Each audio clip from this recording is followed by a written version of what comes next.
le sens de ma venue initialement, je vous l'expliquais tout à l'heure, hein, je cherchais un moyen de mieux faire mon travail, de mieux faire mon relationnel vis-à-vis de mes collaborateurs au quotidien, de trouver une façon de fonctionner.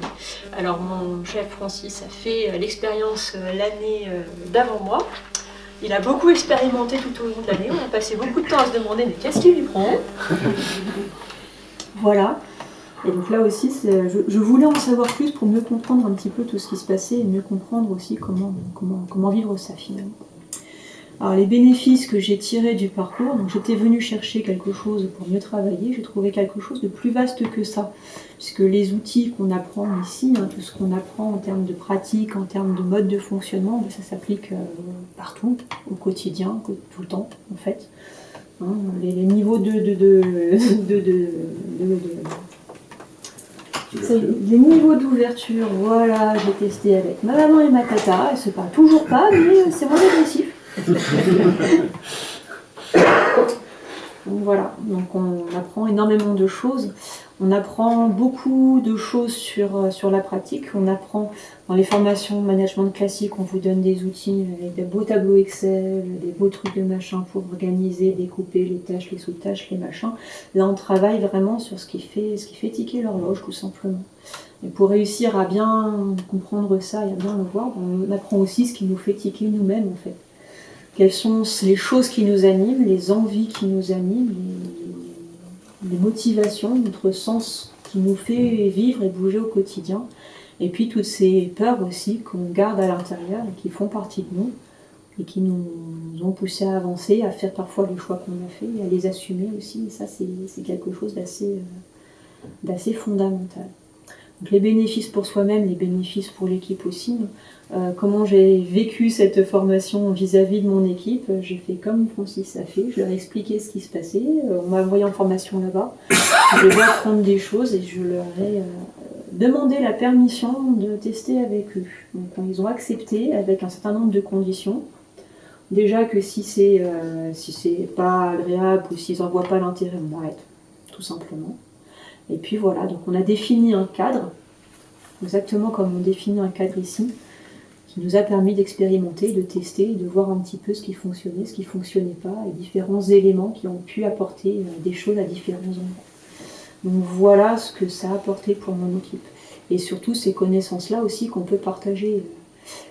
Je vais dire un truc bête, mais des réunions qu'on fait qui servent à rien, je pense que vous connaissez toute cette expérience-là, une réunion où on vient, on ne sait pas très bien pourquoi on est là, on ne sait pas très bien pour ce qu'on a avec quoi on repart, et puis au final on se dit que ouais, on aurait bossé à la maison, on aurait été pareil, c'était pas très mal. Voilà, et c'est des problèmes de cadre finalement, de cadre, qu'est-ce qu'on fait, quelles sont les règles qui s'appliquent dans cet espace-là, pourquoi on est venu. Ça prend 10 minutes au tout début de la réunion à poser ce cadre-là, et on sait tous pourquoi on est là, ce qu'on est venu y faire. Et ça, c'est quelque chose qu'on peut facilement transmettre autour de soi. Je prends aussi l'exemple de ces petits exercices d'inclusion. Alors, j'ai fait chier tout le monde toute l'année avec ça. Anne-Marie peut en témoigner. Des exercices un peu tout pourris des fois, on se rend compte en fait de la différence entre le moment où on les fait et le moment où on ne les fait pas. Parce que quand on les fait pas, les gens sont pas là en fait. Ils pensent à tout ce qu'ils avaient avant d'arriver, autrement dit tout ce qu'ils auraient bien aimé faire à la place de venir là. Ils pensent à tout ce qu'ils vont faire après, parce que si la réunion prend trop de temps, il y a tout ça qui va se décaler. Et pas un moment, ils pensent à ce qui se passe ici. Ils ne pensent pas qu'ils sont assis en face de Nicolas et en face d'Amandine. Ils ne pensent pas à ça. Et au final, effectivement, c'est le simple fait de faire ces exercices qui sont un peu bizarres et qui changent un petit peu, qui cassent un petit peu leur rythme. Et ça oblige à se concentrer sur l'instant présent, à arrêter le cycle de réflexion qui au final ne mène nulle part, à se regarder un peu les uns les autres. Et quand on ne fait pas ça, ça change énormément les choses. Je pense que ça aussi c'est quelque chose que j'essaie de transmettre.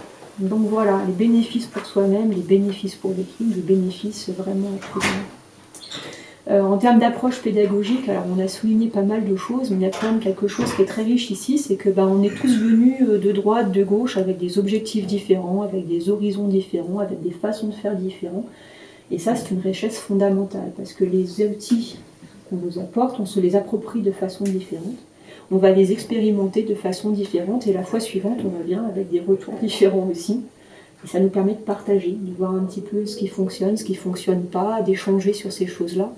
Et ça nourrit finalement tout son apprentissage sur le continu par rapport à ça. On a une chance phénoménale par rapport à ça, c'est justement ça, cette possibilité d'expérimenter, de partager, d'échanger entre nous. Alors ok, moi je me suis retrouvée coincée avec ce problème-là. Qu'est-ce que vous auriez fait? Comment on peut sortir de ça? Et ça, voilà. Donc ça, c'est une richesse phénoménale.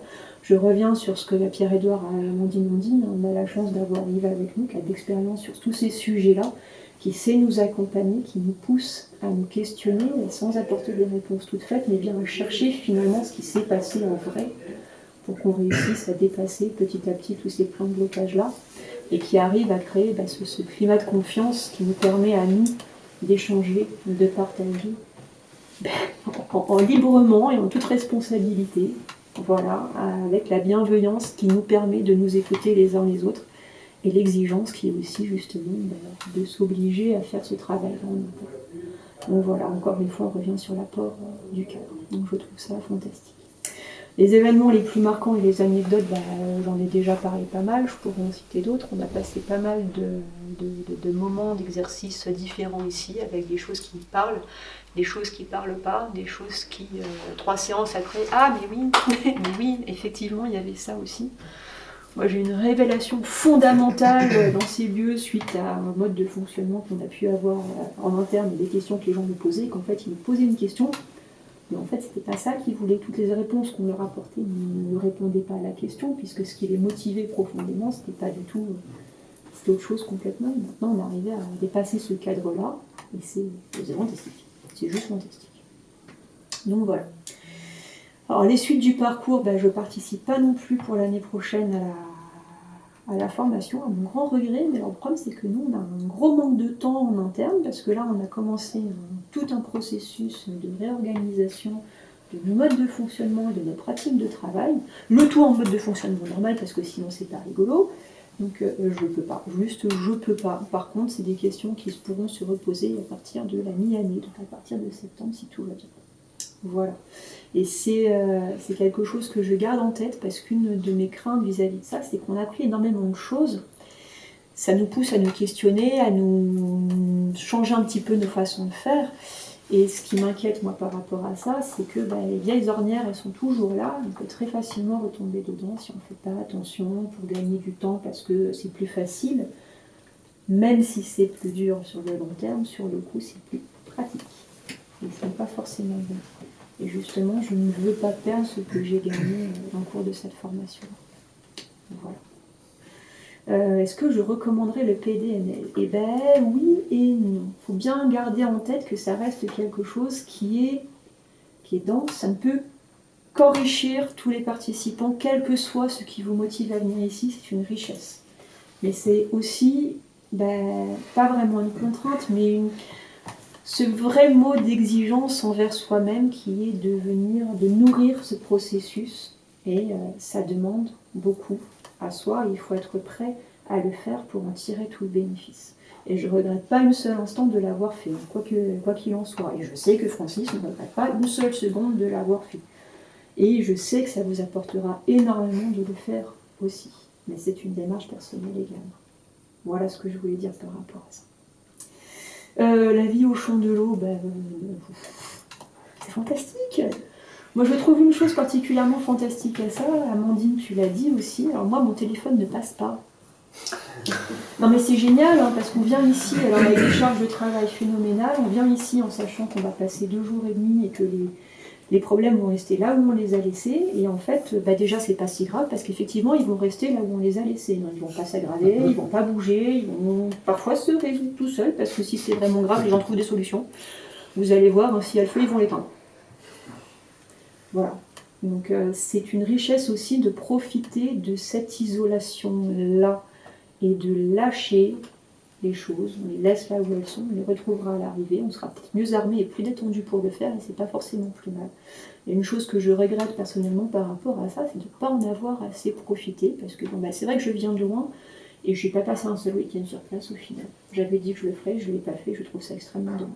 Parce que le cadre est magnifique, Bruno et Colette, ils sont adorables, il y a le charbon son qui est fantastique, effectivement, et j'ai vu le menu de la crêperie au-dessus. Voilà, donc si j'ai un conseil à vous donner, c'est ça, profitez-en au contraire.